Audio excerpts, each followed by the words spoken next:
सभी मसीह भाई और बहनों को जय यीशु। हम परमेश्वर का धन्यवाद करते हैं इस दिन के लिए, समय के लिए और इस टाइम के लिए जो हम उसकी बातों को बता पा रहे हैं और आप उसकी बातों को सुन पा रहे हैं। इसके लिए हम परमेश्वर का बहुत बहुत धन्यवाद करते हैं।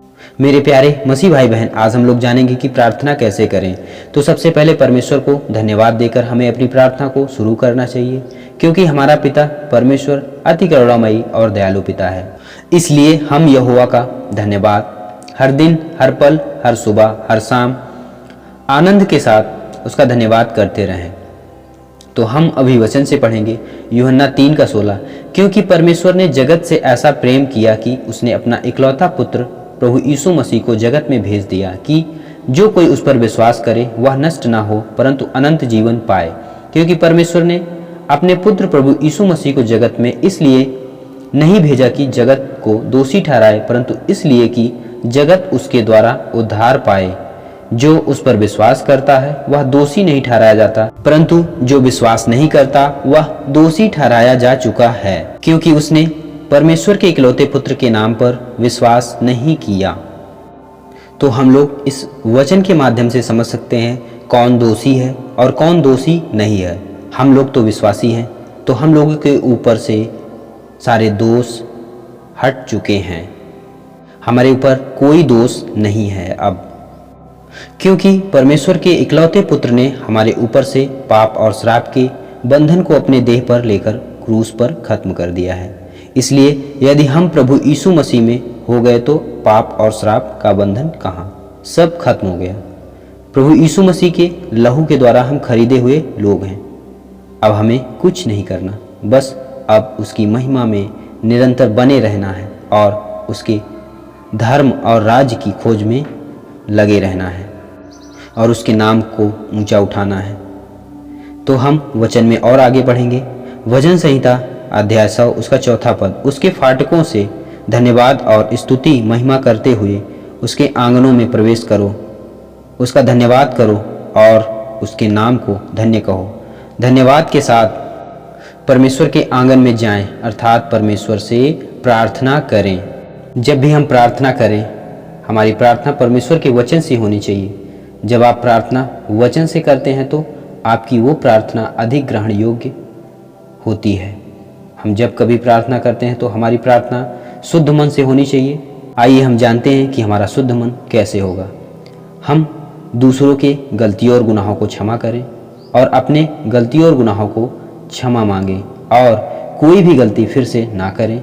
हम आगे वचन में और पढ़ेंगे मत्ती अध्याय 6 उसका 14 से 15 पद तक। यदि तुम मनुष्यों के अपराध क्षमा करोगे तो तुम्हारा स्वर्गीय पिता भी तुम्हें क्षमा करेगा, परंतु यदि तुम मनुष्यों को क्षमा ना करो तो तुम्हारा स्वर्गीय पिता भी तुम्हारे अपराध क्षमा नहीं करेगा।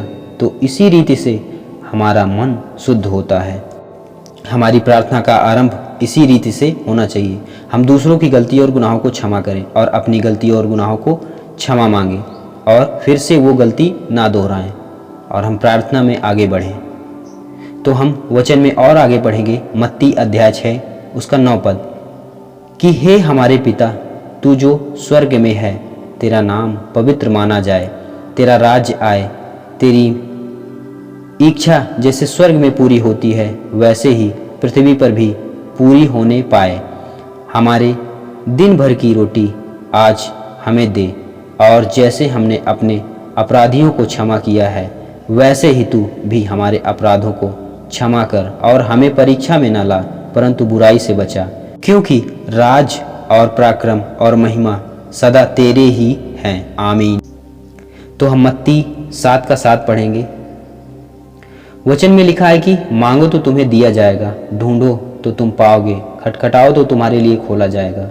क्योंकि प्रत्येक जो मांगता है उसे मिलता है और जो ढूंढता है वह पाता है और जो खटखटाता है उसके लिए खोला जाएगा। तुम में से ऐसा कौन है जो अपने पुत्र को जब वह रोटी मांगे तो उसे पत्थर दें अथवा मछली मांगे तो सांप दें? अतः जब तुम बुरे होकर अपने बच्चों को अच्छी वस्तुएं देना जानते हो तो तुम्हारा स्वर्गीय पिता जो स्वर्ग में है अपने मांगने वालों को अच्छी वस्तुएं और अधिक क्यों ना देगा। तो हम अपने पिता से मांगने में बिल्कुल ना शर्माएं, मांगे, मुंह खोल कर मांगे। और वो हमारा पिता परमेश्वर हमारे मांगने से पहले हमारे मन की इच्छाओं को जानता है, हमारी ज़रूरतों को जानता है और हमारी परेशानियों को जानता है कि हमारे इस बच्चे की ज़रूरत क्या है। फिर भी हमें मुंह खोलकर अपने पिता से मांगना है, उससे मांगने में कैसी शर्म।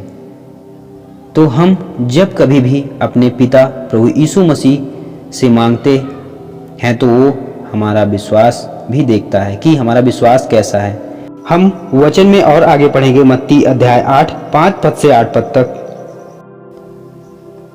और जब उसने कफरनहूम में प्रवेश किया, यहाँ पर प्रभु यीशु मसीह की बात हो रही है कि प्रभु यीशु मसीह जब कफरनहूम में प्रवेश किया तो एक सूबेदार उसके पास आकर विनती करके कहने लगा, हे प्रभु, मेरा सेवक लकवे का मारा घर में पड़ा हुआ अत्यंत पीड़ा में तड़प रहा है।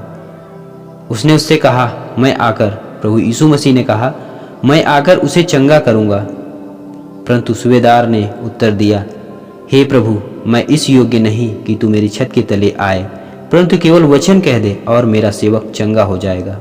जब यीशु मसीह ने यह सुना तो अचंभा किया और अपने पीछे आने वालों से कहा, मैं तुमसे सच कहता हूं कि मैंने इज़राइल के किसी भी व्यक्ति में ऐसा बड़ा विश्वास नहीं पाया। तो मेरे मसीह भाई बहन, हमारा विश्वास उस सूबेदार के तरीके से होना चाहिए जिसने प्रभु यीशु मसीह से कहा कि तू केवल वचन मात्र ही कह दे तो मेरा सेवक चंगा हो जाएगा। उस सूबेदार को पूर्ण विश्वास था कि प्रभु यीशु मसीह अगर यहीं से ही बोल देंगे तो हमारा सेवक अच्छा हो जाएगा, उसके ऊपर से हर रोग हर बीमारी दूर हो जाएंगी। तो हमारा विश्वास भी इसी सूबेदार के तरीके से होना चाहिए। हम जो भी प्रार्थना में मांगे, जो भी प्रार्थना में करें, प्रभु यीशु मसीह उसके मन की इच्छाओं को जानते थे कि ये क्या चाहता है। इसी रीति से हमारा पिता, हमारा परमेश्वर हमारे मन की इच्छाओं को भी जानता है कि हमारी क्या ज़रूरत है, हमारी मन की इच्छा क्या है, और वो उसी इच्छा और उसी ज़रूरत के हिसाब से हमारे लिए करता है। तो हमारा विश्वास उसके प्रति मजबूत होना चाहिए। कोई अंदर शंका नहीं होनी चाहिए कि हमारे ये काम होंगे या नहीं होंगे। हमारे काम ज़रूर होंगे, वो हमारी प्रार्थना का उत्तर ज़रूर देगा, लेकिन वो हमारा विश्वास देखता है कि इसका विश्वास कैसा है। हम परमेश्वर का धन्यवाद करते हैं इस दिन के लिए, समय के लिए और इस टाइम के लिए। सभी मसीह भाई और बहनों को जय यीशु।